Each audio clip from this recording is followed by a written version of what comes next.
Welcome to the channel Manuscript of Horrors, and today we have the story, I'm a long-haul trucker. I stopped for a lost kid on a deserted highway in the dead of night. This happened a few years back. I was doing long-haul, mostly cross-country routes, the kind that take you through vast stretches of nothing. You know the ones, where the radio turns to static for hours, and the only sign of life is the occasional pair of headlights going the other way, miles apart. I was young, eager for the miles, the money. Didn't mind the solitude, or so I thought. The route I was on took me across a long, desolate stretch of highway that ran between the borders of two large governmental territories. I don't want to say exactly where, but think big, empty spaces, lots of trees, not much else. It was notorious among drivers for being a dead zone. No signal, no towns for 100 miles either side, and prone to weird weather. Most guys tried to hit it during daylight, but schedules are schedules. Mine had me crossing it deep in the night. I remember the feeling. Utter blackness outside the sweep of my headlights. The kind of dark that feels like it's pressing in on the cab. The only sounds were the drone of the diesel engine, the hiss of the air brakes now and then, and the rhythmic thrum of the tires on asphalt. Hypnotic. Too hypnotic. I'd been driving for about 10 hours, with a short break a few states back. Coffee was wearing off. The dashboard lights were a dull green glow, comforting in a way, but also making the darkness outside seem even more absolute. My eyelids felt like they had lead weights attached. You fight it, you know? Slap your face, roll down the window for a blast of cold air, crank up whatever music you can find that hasn't dissolved into static. I was doing all of that. It must have been around 2 or 3 a.m. I was in that weird state where you're not quite asleep, but not fully awake either. Like your brain is running on low power mode. The white lines on the road were starting to blur together, stretching and warping. Standard fatigue stuff. I remember blinking hard, trying to refocus. That's when I saw it. Or thought I saw it. Just a flicker at the edge of my headlights, on the right shoulder of the road. Small. Low to the ground. For a split second, I registered a shape, vaguely human-like, and then it was gone, swallowed by the darkness as I passed. My first thought? Deer, or a coyote. Common enough. But it hadn't moved like an animal. It had been upright. My brain, sluggish as it was, tried to process it. Too small for an adult, too still for an animal startled by a rig. Then the logical part. The part that was still trying to keep me safe on the road, chimed in. You're tired. Seeing things. Happens. And I almost accepted that. I really did. Shook my head, took a swig of lukewarm water from the bottle beside me, kept my eyes glued to the road ahead. The image, though, it kind of stuck. A small, upright shape. Like a child. No way, I told myself. Out here? Middle of nowhere? Middle of the night? Impossible. Kids don't just wander around on interterritorial highways at 3 a.m. It had to be a trick of the light, a bush, my eyes playing games. I've seen weirder things born of exhaustion. Shadows that dance, trees that look like figures. It's part of the job when you're pushing limits. I drove on for maybe another 30 seconds, the image fading, my rational mind starting to win. Just a figment. Then, I glanced at my passenger side mirror. Habit, always checking. And my blood went cold. Not just cold, it felt like it turned to slush. There, illuminated faintly by the red glow of my trailer lights receding into the distance, was the reflection of a small figure. Standing, on the shoulder of the road, exactly where I'd thought I'd seen something. It wasn't a bush. It wasn't a shadow. It was small, and it was definitely standing there, unmoving, as my truck pulled further and further away. My heart started hammering against my ribs. This wasn't fatigue. This was real. There was someone, something, back there. And it looked tiny. Every instinct screamed at me. Danger, wrong, keep going. But another voice, the one that makes us human, I suppose, whispered something else. A kid? Alone out here? What if they're hurt? Lost? I fought with myself for a few seconds that stretched into an eternity. The image in the mirror was getting smaller, fainter. If I didn't act now, they'd be lost to the darkness again.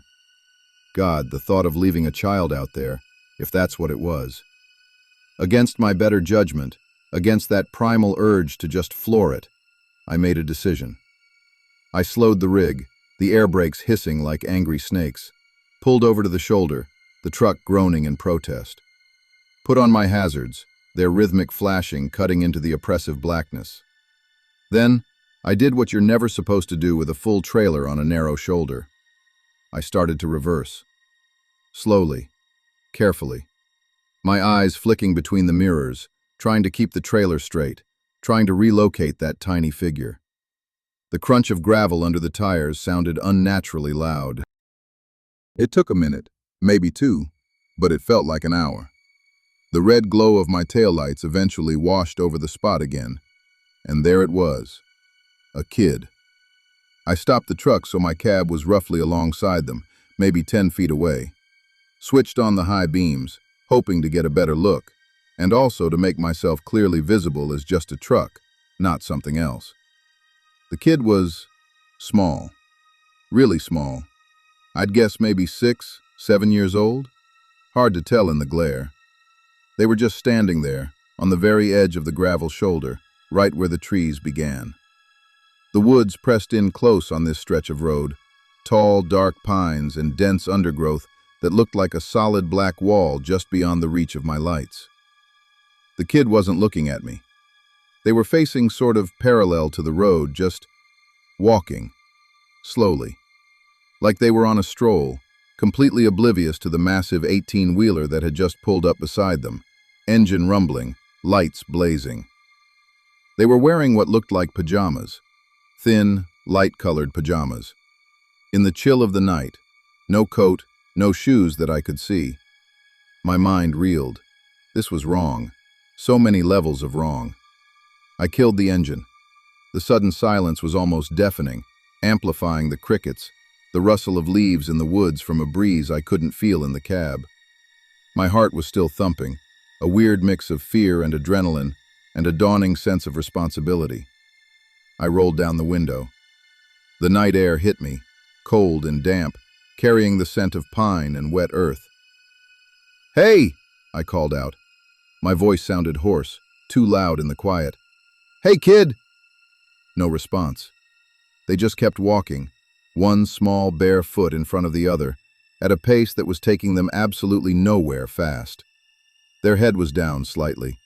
I couldn't see their face properly. "Kid, are you okay?" I tried again, louder this time. Slowly, so slowly, the kid stopped. They didn't turn their head fully, just sort of angled it a fraction, enough that I could see a pale sliver of cheek in the spill of my headlights. Still not looking at me, still ignoring the multi-ton machine idling beside them. A prickle of unease ran down my spine. Not the normal kind of unease. This was deeper, colder. Animals act weird sometimes, but kids? A lost kid should be scared, relieved, something. This one was nothing. "What are you doing out here all alone?" I asked, trying to keep my voice calm, friendly, like you're supposed to with a scared kid, even though this one didn't seem scared at all. "It's the middle of the night."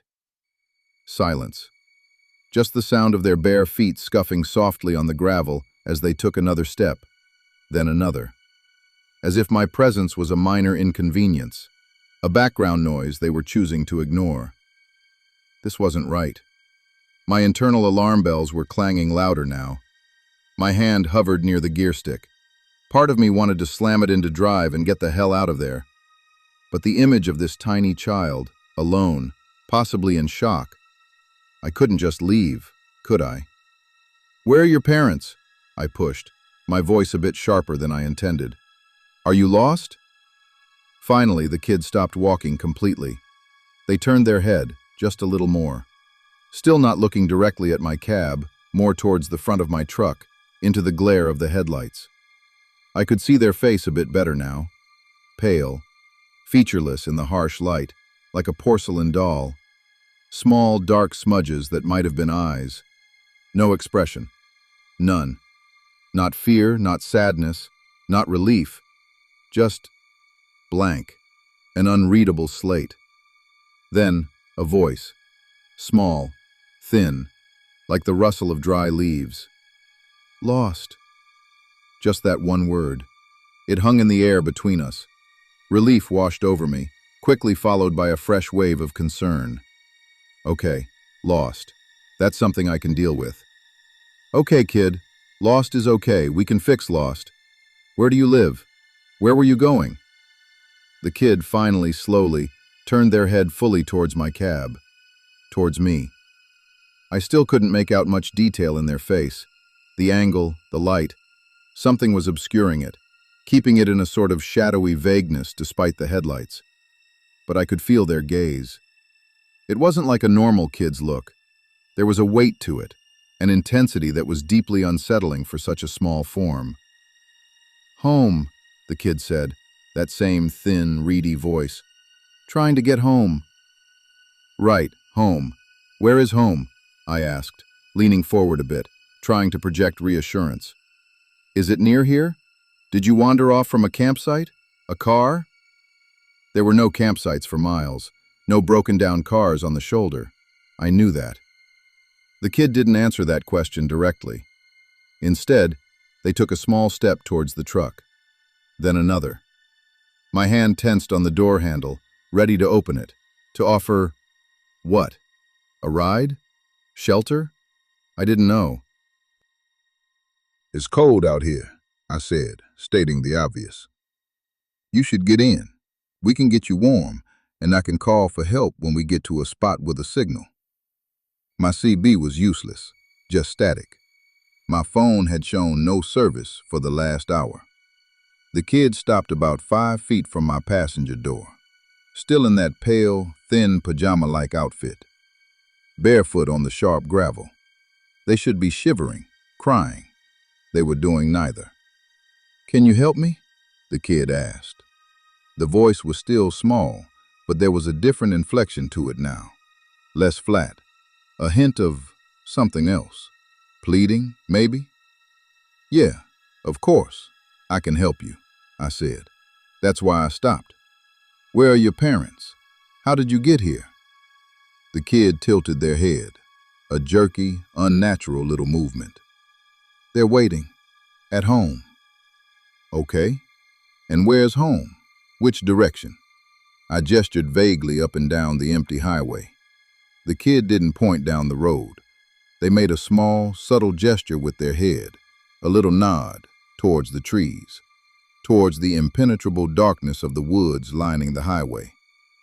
In there, the kid said. My stomach clenched. In the woods? Your home is in the woods?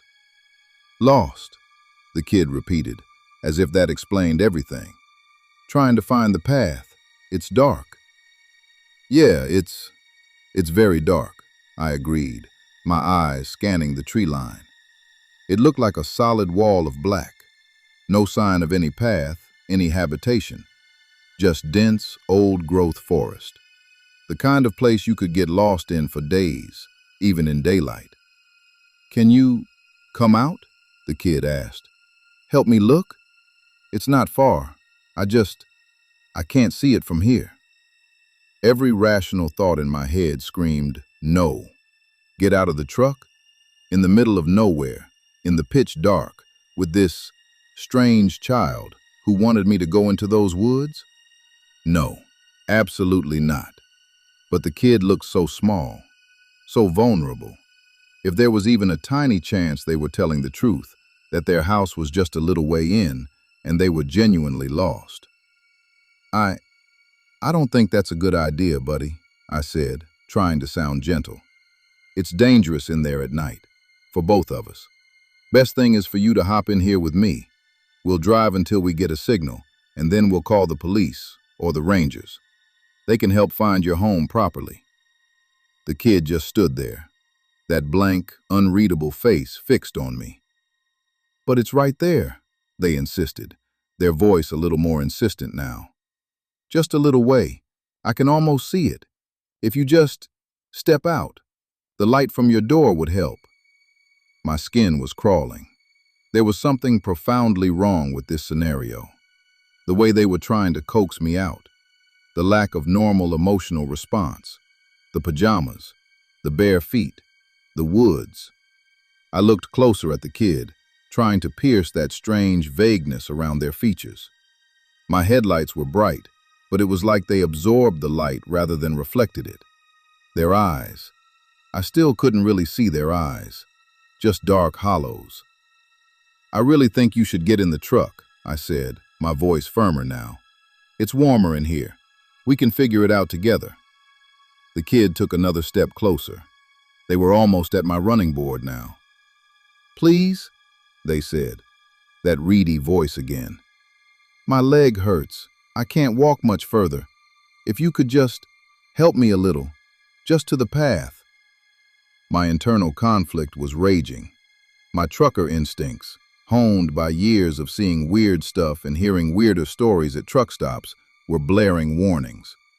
But the human part, the part that saw a child in distress, was still there, still arguing. I was tired, so damn tired. Maybe I wasn't thinking straight. Maybe this was all some bizarre misunderstanding. I squinted, trying to see past the kid, towards the tree line they'd indicated. Was there a faint trail I was missing? A flicker of light deep in the woods? No, nothing. Just blackness. Solid, unyielding blackness. And then I saw it. It wasn't something I saw clearly at first. It was more like an anomaly, a disturbance in the darkness behind the kid. The kid was standing with their back mostly to the woods, facing my truck. Behind them, the darkness of the forest was absolute. Or it should have been. But there was something connected to them. Something that stretched from the small of their back, from under the thin pajama top, and disappeared into the deeper shadows of the trees. At first, I thought it was a trick of the light, a weird shadow cast by my headlights hitting them at an odd angle. Maybe a rope they were dragging, a piece of clothing snagged on a branch. I leaned forward, trying to get a clearer view. The kid was still talking, their voice a low, persistent murmur. "It's not far. Please, just help me. I'm so cold." But I wasn't really listening to the words anymore. I was focused on that thing behind them. It wasn't a rope. It wasn't a shadow. It was a tube. A long, dark, thick tube. It seemed to emerge directly from the kid's lower back, impossibly, seamlessly. It was dark matte, like a strip of the night itself given form, and it snaked away from the child, maybe 10, 15 feet, before disappearing into the inky blackness between two thick pine trunks. It wasn't rigid. It seemed to have a slight, almost imperceptible flexibility, like a massive, sluggish umbilical cord made of shadow. It didn't reflect any light from my headlamps. It just absorbed it. My breath hitched in my throat. My blood, which had been cold before, now felt like it had frozen solid. This wasn't just wrong. This was impossible, unnatural. The kid was still trying to coax me. "Are you going to help me? It's just there. You're so close." My voice, when I finally found it, was barely a whisper. I couldn't take my eyes off that appendage. "Kid, what is that? Behind you." The kid flinched. Not a big movement, just a tiny, almost imperceptible tightening of their small frame. Their head, which had been tilted pleadingly, straightened. The blankness on their face seemed to solidify. "What's what?" they asked, their voice suddenly devoid of that pleading tone. It was flat again, colder. That thing," I stammered, pointing with a shaking finger. "Coming out of your back, going into the woods. What is that?" The kid didn't turn to look. They didn't need to. Their gaze, those dark, unseen eyes, bored into me. "It's nothing," they said. The voice was still small, but it had a new edge to it, a hardness. "You're seeing things. You're tired."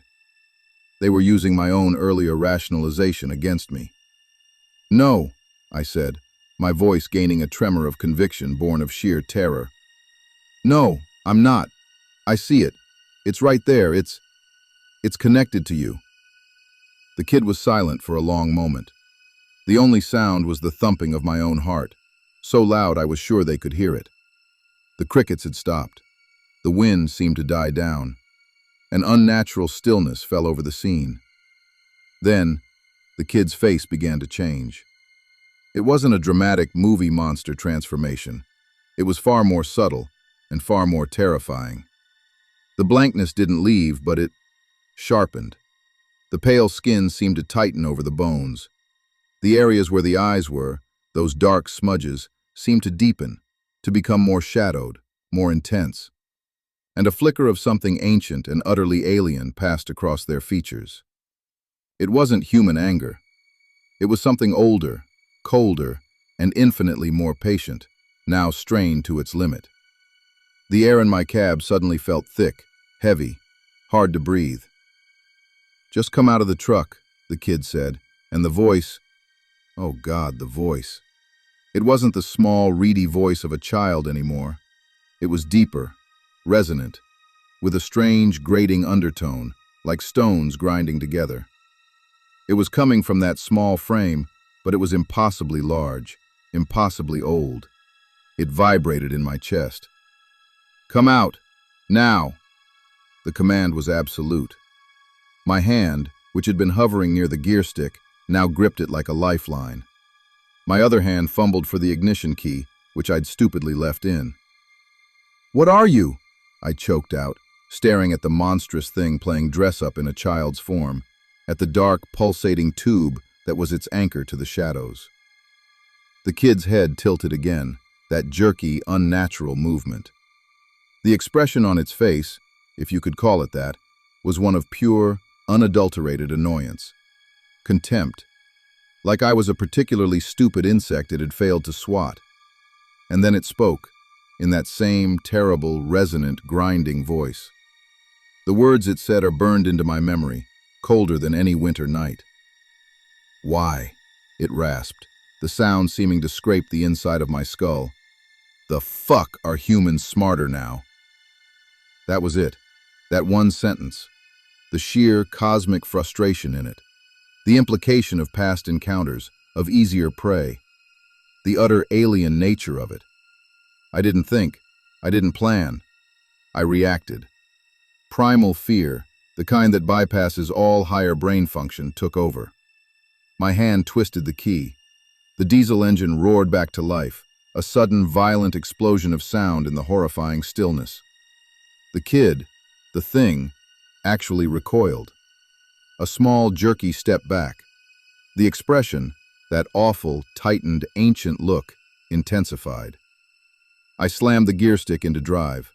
My foot stomped on the accelerator. The truck lurched forward, tires spinning on the gravel for a terrifying second before they bit into the asphalt. I didn't look at it. I couldn't. I stared straight ahead, my knuckles white on the steering wheel, the whole cab vibrating around me. The truck surged forward, gaining speed with agonizing slowness. For a horrible moment, I imagined that tube thing whipping out, trying to snag the trailer, to pull me back, to drag me into those woods. I imagined that small figure, with its ancient, terrible voice, somehow keeping pace. I risked a glance in my driver's side mirror. It was standing there, on the shoulder, unmoving. The headlights of my departing truck cast its small silhouette into sharp relief, and behind it, the dark tube was still visible, a thick, obscene cord snaking back into the endless night of the forest. It didn't seem to be retracting or moving. It just was. The thing didn't pursue. It just stood and watched me go. And that somehow was almost worse. The sheer confidence, the patience, like it knew there would be others. Or maybe it was just annoyed that this particular attempt had failed. I drove. I don't know for how long. I just drove. My foot was welded to the floor, The engine screamed. I watched the speedometer needle climb, far past any legal or safe limit for a rig that size, on a road that dark. I didn't care. The image of that thing, that child shape with its dark umbilical to the woods, and that voice, that awful, grinding voice asking its horrifying question, was burned onto the inside of my eyelids. I must have driven for an hour, maybe more, at speeds that should have gotten me killed or arrested, before the adrenaline started to fade, replaced by a bone-deep, shaking exhaustion that was more profound than any fatigue I'd ever known. My hands were trembling so violently I could barely keep the wheel straight. Tears were streaming down my face, not from sadness, but from sheer, unadulterated terror and relief. When the first hint of dawn started to gray the eastern sky, and my phone finally beeped, indicating a single bar of service, I pulled over at the first wide spot I could find. I practically fell out of the cab, vomiting onto the gravel until there was nothing left but dry heaves. I sat there on the cold ground, shaking, for a long time, watching the sun come up, trying to convince myself that it had been a dream, a hallucination brought on by exhaustion. But I knew it wasn't. The detail of that tube, the voice, the question. You don't hallucinate something that specific, that coherent, that utterly alien. I never reported it. Who would I report it to? What would I say? Officer, I saw a little kid who was actually an ancient cosmic horror tethered to the woods by a nightmare umbilical cord, and it got mad because I didn't want to be its dinner? They'd have locked me up, breathalyzed me, drug tested me, sent me for a psych eval.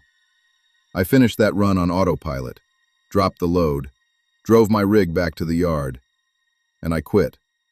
I told them I was burned out, needed a break. They tried to convince me to stay, offered me different routes, more pay. I just couldn't. Every time I closed my eyes, I saw that kid, that tube, those woods. Every dark road felt like a trap. I found a local job, something that keeps me home at night. I don't drive in remote areas anymore if I can help it, especially not at night. I still have nightmares. Sometimes, when I'm very tired, driving home late from somewhere, I'll see a flicker at the edge of my vision, on the side of the road, and my heart will try to beat its way out of my chest. I don't know what that thing was. An alien? A demon? Something else? Something that doesn't fit into our neat little categories? All I know is that it's out there, and it's patient. And it seems to have learned that its old tricks aren't as effective as they used to be. Why the fuck are humans smarter now? That question haunts me. It implies they weren't always. It implies that, once upon a time, we were easier. That maybe, just maybe, people like me, tired and alone on dark roads, used to just step out of the cab when asked, and were never seen again. So if you're ever driving one of those long, lonely stretches of road, deep in the night, and you see something you can't explain, maybe just keep driving. Maybe being smarter now means knowing when not to stop. Knowing when to ignore that little voice telling you to help, because what's asking for help might not be what it seems. Stay safe out there, and for God's sake, stay on the well-lit roads.